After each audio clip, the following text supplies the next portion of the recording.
GM of the Argos, is on the line right now. GM of the defending champion Argos is on the line, Jim Barker. Good morning, Jim. Hey, Brian. How are you? I'm doing good.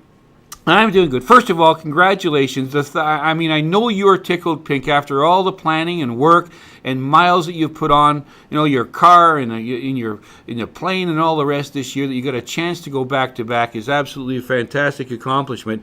And it's so fantastic that people are turning up in their hordes to go to the game. Now, I've been in touch with Eric Holmes, your fine PR director down there, and he told me that the lower bowls are pretty well sold out, but they're at the point now where they're going to open up the upper bowl on the home side of the field. So tickets are going to go on sale, folks, in 10 minutes time for the upper bowl. If you want to get a hold of your son or your daughter, your family or your pals, and get tickets to see a game between the Argos and the Ticats, and we're about to tell you how exciting it's going to be, or how exciting it could be, you want to grab a ticket right now. They start at $38. It's the 500 level. There's all kinds of ways to get the ticket, but if you really want to know, call 416-341-ARGO. 341-ARGO. That happens to be 2746. But 341-ARGO, or just visit Argonauts.ca. It's all there for you. Tickets going on sale. They're going like hotcakes. And there's a reason why. Jim, what kind of a game do you expect the fans to see this weekend?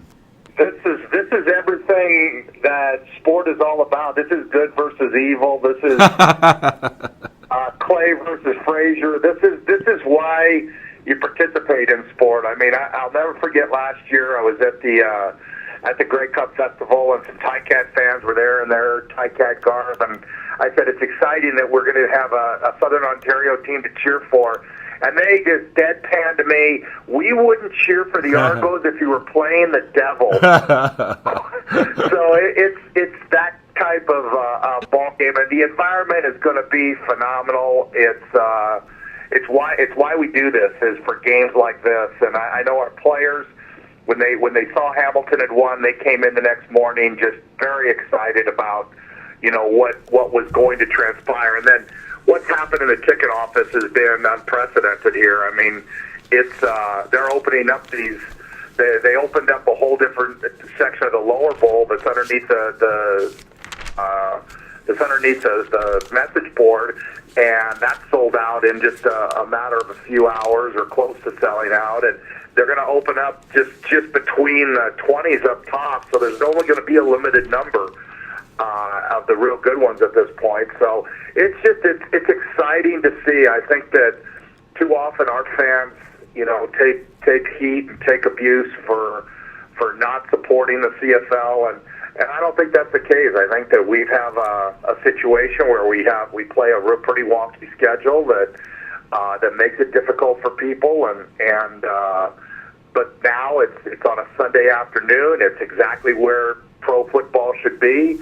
And it's two bitter rivals, and the fans are coming out and showing their support of what is truly Canadian culture. One of the things I like, Jim, because guys who are a little older and like you and I, who remember back to the glory days of the CFL as it was then, and the great rivalry there, the Angelo Moscow and the John Barrows and the Annis, and all the rest from the Ticats and the Argo teams, and all those rivalries back then. It's great to see young fans flocking to the game again. That's something that always concerned me about this. And with that in mind, folks, I will tell you want to get to the game early if you are going to grab a ticket, or if you have it on Sunday. The game kicks off, or the game is at 1 o'clock, but there is a tailgate party outside Gate 11 that starts at 11 o'clock. It's an all-ages party. I want to stress this to mums and dads who are out there. It's got great games, inflatables, and much more. And yes, there will be beer on sale as well. So get there early, and beat that stupid lineup that comes along the Gardiner at the Spadina. If you show up at 12 o'clock for this game and you're coming along the Gardiner, don't blame me if you're stuck on the Spadina Street ramp trying to get into the ball game. So get there early. Take my advice. I've been doing it for a long, long time. Listen, when did the Ticats, people are asking me via Twitter this week, when did the Ticats decide this season to go to a two-quarterback system as opposed to just Henry Burris, Jim? I think they've been toying with it all year, and They actually went to the 3 quarterbacks against Montreal when they put Mazzoli in, who, again, gives them a little. He's run that offense at University of Oregon and gives them even a little different type of look than Lefevre. And I think that it's something that haven't been down in the States when the Wildcat became pretty prevalent in college football down there. And he's brought it up here, and they do a very nice job with it. It takes time in preparation. You have to prepare for basically 3 different offenses, and it's something that's new to our league, but I think it's he's shown that he knows how to do it, and that he can be effective with it. Of course, back in the glory days, Carnway Holloway and Barnes did it for the Argos, coached by Bobby Obilowicz when they won the Grey Cup back, I think, in 1983. Yeah, because they're very different types of quarterbacks, and when it's risky to do. I mean, they did it. I believe they did it up in Edmonton at one time with Wilkinson and Warren Moon. I'm not positive of that, but I just think that it does. When you have 2 different types of guys, it gives defenses 2 completely different things to worry about. Now, philosophically, that's not necessarily the way we believe, but I think there is backing that can be successful. So, it's one of those things. It just adds to the intrigue of this football game. I used to play golf with Mike Murphy, and before we started, if I was playing against him, he would say to his partner, "Come on now, let's go break some hearts.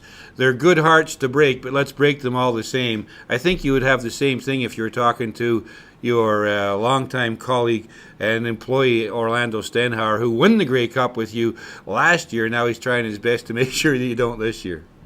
Yeah, and he's done a fantastic job. I can't say enough about what Orlando's done there, and they've gone through a lot of personnel to find the guys who can play what he wants to play, and he's versatile and multiple. I think he learned a lot. In his time here, he worked under Chip Garber, and then he got to do it himself for a bit, and then came in, and Chris Jones, who is one of the great defensive minds in our league, he got a chance to work a year for him. And Orlando's a very smart guy, and he's put all of it together. And they're a very multiple defense, and they've become, a very good defense. Where in Hamilton, the last couple of years, that has been a major problem for them. So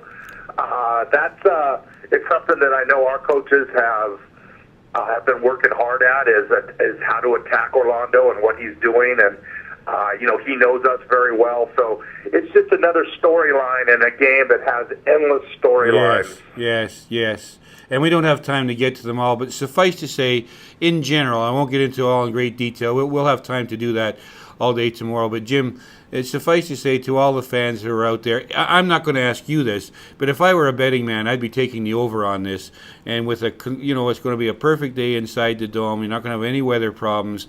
And I expect with Ricky Ray sitting back there throwing the football for the Toronto Argonauts and Burris and the Ticats, I expect to see a high-scoring football game and a damn exciting one. And that's what I... Here when we played them, that's exactly what happened. And it was, I don't know what the final 35-31 or something like that. So it's going to be one of those great CFL matchups, and it's like I say, the type of game that just if you're a Canadian, this is the type of thing you want. It's been 27 years since the Argos played the Ticats for the right to go to the Grey Cup, and outside of an Argo Ticat Grey Cup game, I can't think of much that's better than this. And who knows if it's going to be another 27 years. And so for people to bring their kids down and enjoy the atmosphere of a true Canadian festival, that's what it's going to be. And I think there's a lot of people that had to miss out on last year's Grey Cup game, which was epic. This gives them an opportunity to get the same type of feel as was in that ball game. Folks, you don't want to miss it. Eric Holmes reminds me just seconds ago that it's been 1986 since the Argos and Hamilton met up in an Eastern Conference final. I cannot believe it's been that long. Jim, best of luck this weekend. It's going to be entertaining for sure, I hope. I know that you got some tough news with Chad Kackert having to go out there, but knowing you and the game plan you've had between all of you, you'll have that deficiency. I'm not saying covered up altogether, but you'll have an alternate plan. For sure, it's going to be an exciting game. Thanks for coming on, and looking forward to it. All right, thanks, Brian.